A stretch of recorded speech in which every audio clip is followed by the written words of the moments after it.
The old man's daughter and the old woman's daughter. Once upon a time, there lived an old man and his wife who had one child, a daughter. Whether his wife lived long or not, nobody knew. But the time came for her to die, and she said to her husband, "When I die, husband, if you want to marry again, mind that you do not marry the widow who lives nearby with her daughter. For though she will be a good wife to you, she will not be as good mother to our child. I will marry neither her nor anyone else," said the husband. The wife died, and the old man buried her and lived by himself with the only daughter he had for company. Some time went back, and one day he happened to pass through the village and decided to drop in and see the widow his wife had warned not to marry. He had said that he will neither marry nor will he marry any widow. But he forgot about his promise and paid the widow a visit, and then another, and then asked her to marry him. The widow was overjoyed and said that she had been waiting for him to propose for a long time. So she and the old man were married, and taking with her what livestock she owned, she moved into his house together with her daughter. The four of them now lived together, the old man and the old woman and the two daughters, his and hers. But like the stepmother, the old woman hated the old man's daughter and always scolded her and chided her. And all day the girls would quarrel often, for there was no love lost between them, and it was the old woman's daughter who started it all. They would go to the village gathering, and the old man's daughter would sit there spinning flax, while the old woman's daughter would make fun of her all night long and get her flax burnt as likely as not by leaving it near a flame candle. And in the morning, when they would be on their way home and would come to the fence, she who had nothing in her hand and so would jump out easily and would say to the old man's daughter, "Here, let me hold the cloth, sister, while you climb over." And while the old man's daughter was climbing over the fence, she would run home with the cloth and tell her mother that the old man's daughter had been playing and making fun of her all day night. "Now, I was busy spinning all the time and then hurried home," she would say. "See how lazy she is, mother," she said. And as soon as the old man's daughter came home, the stepmother would fly at her and beat her and said to the old man, "Never was such a lazy girl born as your daughter. She won't do any work, and it's all your fault, for you won't do anything about it." But whatever the stepmother said, however much she taunted the girl, the old man's daughter stayed calm and kept mum, and it further vexed the stepmother and the daughter to see the old man loved his daughter dearly and was kind to her. And so the two of them began to think what to do in order to drive her out of the house and be rid of her for good. The stepmother began scolding and fusing her husband, and she said over and over again, "Your daughter is just a do-nothing. She won't work and only sleeps or passes time in play. Instead of being so kind and sweet to her, you'd have done far better to get her work for someone. Then maybe she would grow up to amount to something. Where am I going to take her? Who will hire her? Take her anywhere, just so I don't see her anymore." She kept nagging him till it made him sick, and still she would not stop, but went on singing the same tune and said, "Take her away." There was no help for it. Old man felt that he had to do as the wife said and take away his daughter, no matter how sorry he was to lose her. They set out from home together and came to a dark and great forest. The girl said to her father, "Why don't you turn back now, father? While I go on, perhaps I will find something here who will want me to work for him." "Very well," said the old man. They took leave of one another. The old man turned back, and the girl was on alone. She walked and was still in the forest when she came at last to an apple tree so overgrown by weeds that only a little of it was to be seen. "Please, lass, pluck out all these weeds and make me look nice again. I will do you a good turn too someday," said the apple tree. The old man's daughter rolled up her sleeves and set to work. She plucked out the weeds and pruned the tree and sprinkled the ground around it with sand. And the tree having thanked her, went on. By and by she felt thirsty. She came to a well for drinking water. The well said, "Please, lass, clean me and scrub me and make me look nice again, and I will do a good turn some day." The girl cleaned and scrubbed the well and sprinkled the ground around with sand. And the well having thanked her, she went on her way. By and by, she met a dog which was very dirty and unkempt, and had burrs clinging to its coat. Please, lass, brush me off and make me look nice and again. I will do you a good turn too some day, the dog said. The girl set to work. She cleaned and brushed the dog and picked the burrs off its coat, and the dog having thanked her and went away. By and by, she came to a stove that was all chipped and peeled. Please, lass, clean me and scrub me and put a fresh coat of clay on me, and I will look as good. And then I'll do you a good turn too someday, said the stove. The girl cleaned the stove inside and out, mixed the clay which she had found lying beside it, patched up the stove, and the stove having thanked her went on her way. By and by, she met a woman. Hello, my lass, said the woman. Hello to you, said the girl. Where are you going? I'm looking for work, auntie. Would you like to work for me? I would indeed. You won't find the work hard if you only do what I say. If you tell me what to do and show me how to do it once, I'm sure I'll be able to do it by myself the next time. They came to the woman's house, and the woman said, Listen to me, and I will tell you what to do, my lass. Here are some pots for you, and every morning and evening you must warm up some water in them. Pour it without a feeding trough and mix it some flour. Fear nothing whatever you see or hear, but make sure that your mash isn't too hot. Then go and stand at the door and whistle twice. Snakes, lizards, toads, and other such creatures will come crawling up to you. You will feed them, and then they will go away again. Very well, mistress. I will do just what you tell me to do, said the girl. Evening came, and she lit the stove, warmed up some water, poured it into a straw, and mixed it with flour. Then she went and stood at the door and whistled twice, and the snakes, lizards, toads, and other such creatures came crawling to her from one side. They had their fill of their food and crawled away again. And so it went on for a year. The girl did what her mistress told her to do. And when the year was up, the mistress said, It's a year today since you begin working for me. My lass, it's up to you to say whether you want to stay for another or not. But I must say that you were a great help for me, and I'm very pleased with you. The girl thanked her for the food and lodging, and for having been kind to her, but said that it was time she would went home.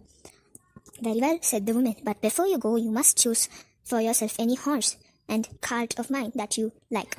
She filled a large chest with all sorts of nice things and gave it to her, and she went with her as far as the edge of the forest.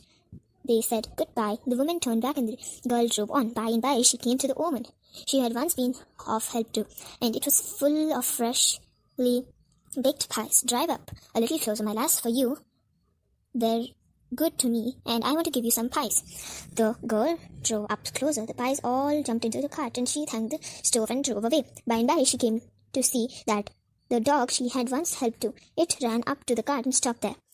There was a necklace in her teeth. Here, my lass, take this necklace, it said. It's my present to you for being kind to me. The girl thanked the dog and drove away, pleased and happy. By and by, she felt very thirsty and said to herself, I think I would go to the well I once helped and have a drink of water. She drove up to the well, and it was full of freshest, cleanest water that ever was. And besides, it stood a golden barrel and a golden cup. Here, lass, have a drink and take the barrel and cup for yourself, said the well.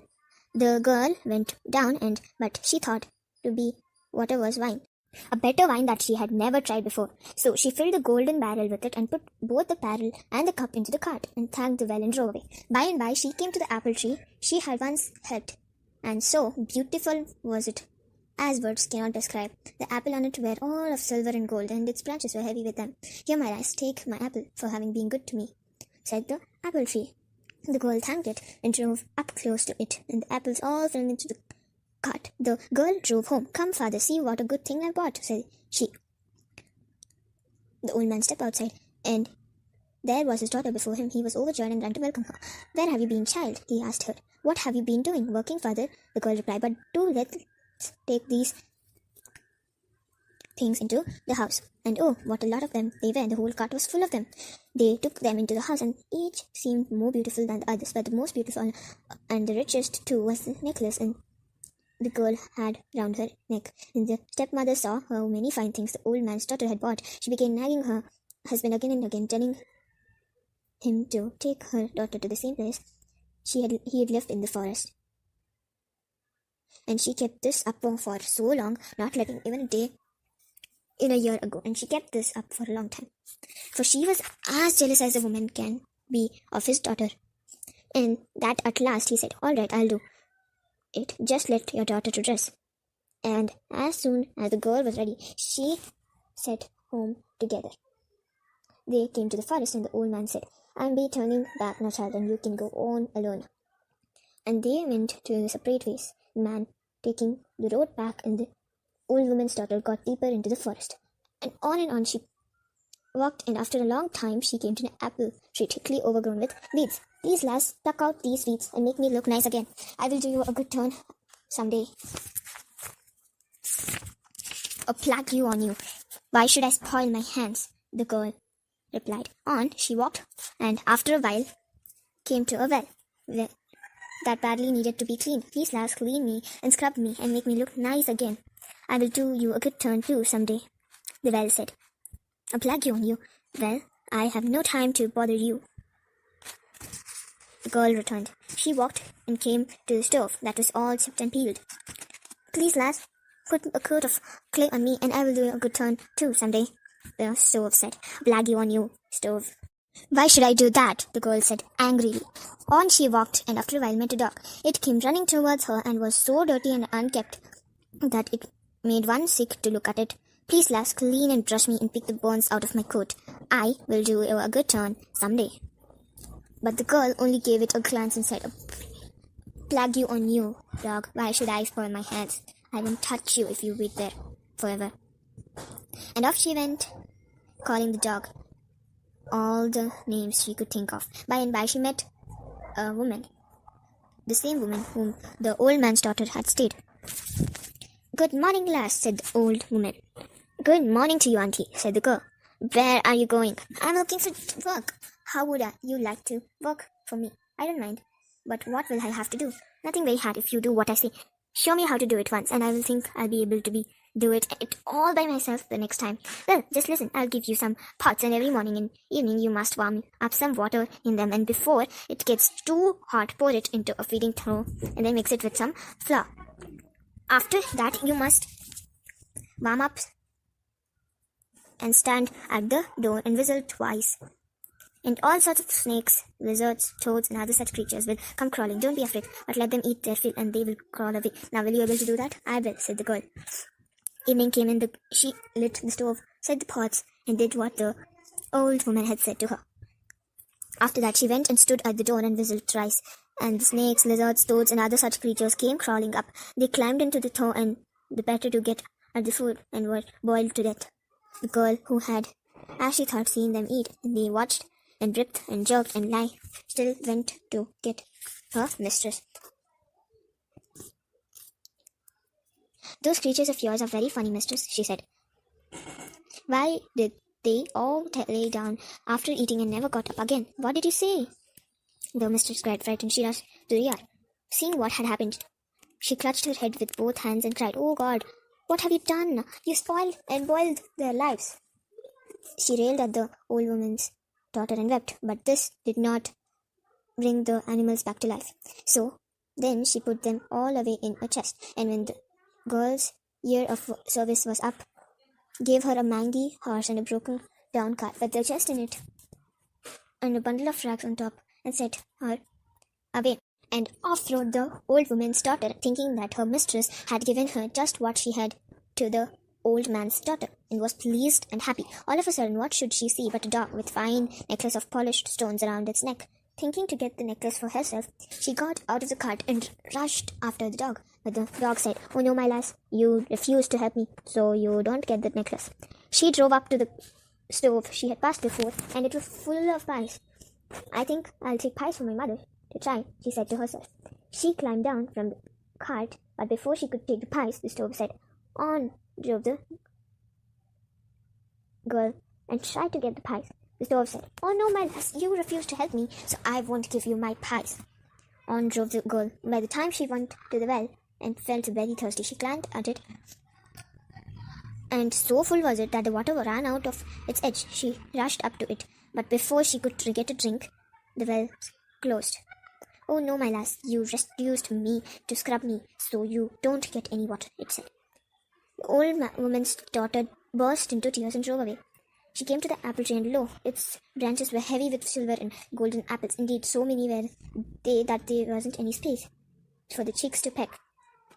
I think I'll shake down some of these apples and take them home for my mother to try. But no sooner did she move near to the apple tree, it swung its branches out of her reach. "Oh no, my lass, you refuse to help me, so I won't give you any of my apples," said the apple tree. The old woman's daughter burst into tears and rode to home. She drove into the yard and called to the old man, "Come, father, see what I got." The old man and the old woman rushed out of the door.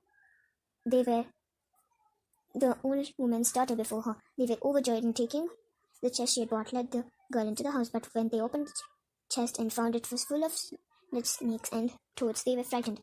"What does that mean, daughter?" they cried. The girl told them that had everything that had happened. Then the old woman said, "It must be your lot, daughter, to have all the best things in your life pass you by. You had better stayed home and not gone anywhere anymore, for whereas the old man's daughter bought the richest of the gifts from the forest, and you have nothing to show for your stay there but snakes. It's a mercy you be back alive sometime and by." The old man's daughter married a nice young man, but not the old woman's daughter, who was left an old maid and as sore as one as they came. So, if they are not yet dead, they eat fresh baked bread, drink water, not ale, carry hay in a pail, and milk in a sack from the house and back.